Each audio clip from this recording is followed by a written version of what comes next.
Industrial production in India fell to a remarkable negative 2.2% in July. That's according to data released today. On the phone now for a closer look is Sonam Udasi, Head of Research at IDBI Capital Markets, talking to me today from Mumbai, India. Sonam, while a decline was to be expected with the HSBC Manufacturing PMI survey showing limited industrial activity for the past 3 months, what is market response likely to be to this deeper than expected contraction? Or are markets more likely to be concentrated on today's CPI release, highlighting an inflation figure of 9.6%? So I think the mood on the Indian markets is clearly bearish. So earlier if you see, there was an expectation that the Indian economy has reached a trough, and from here on, the policymakers will have room to cut rates, and therefore cost of funds in the economy will start to go down, and therefore it will give a leg up to growth. That unfortunately has not come in. So right now policymakers are stuck between two aspects: falling growth, which is reflected in IIP numbers, and on the other hand there is sticky inflation as well. And then growth does not seem to be troughing out. So on the shorter end, if you see in the last 1.5 months, the central banker has been forced to actually indirectly increase the cost of funds in the system just to make sure that the exchange rate is stabilized.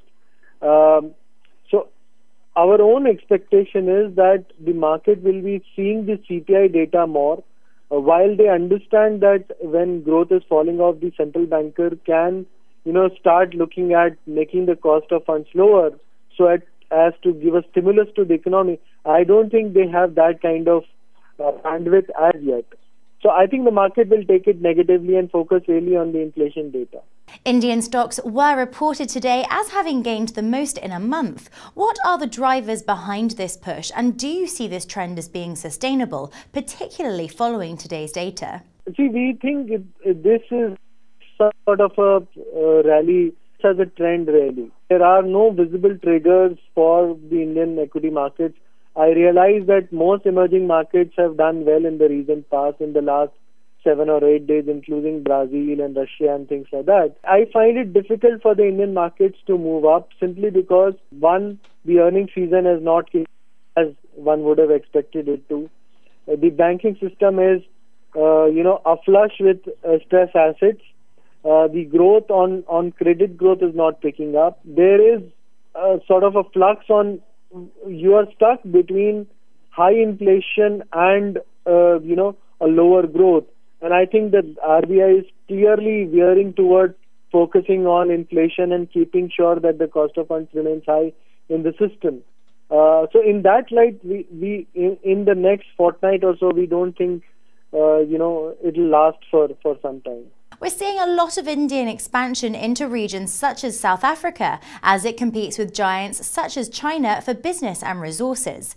Is this expansion likely to boost foreign investment into Indian equities, do you think? It may happen over a period of time. South Africa, how Indians look at it, is the gateway to Africa really. How earlier, 10 years back, people were talking about BRIC nations and emerging markets. To most Indian businessmen, Africa is the next frontier, and South Africa therefore plays an important role. It's seen as more developed than the rest of the African nations. Most corporates, large corporates, have a game plan for Africa. And I think the trade exchange will improve dramatically there. With all of the items discussed in mind, in addition to the RBI's efforts to stem rupee volatility of late, what are your expectations for the Indian rupee moving forward? So our own sense is that rupee is likely to remain weak simply because I think global investors realize that there is not too much maneuvering that the policymakers can have. We currently are sitting on reserves of, I think, 7 months of import balance. So I think the move for the rupee is to depreciate further. Our own target is for the rupee to touch 64 to a dollar by March 2014. Many thanks for your comments, Sonam. That's all for now. The Dukascopy TV team will be back shortly with more exclusive interviews. Goodbye.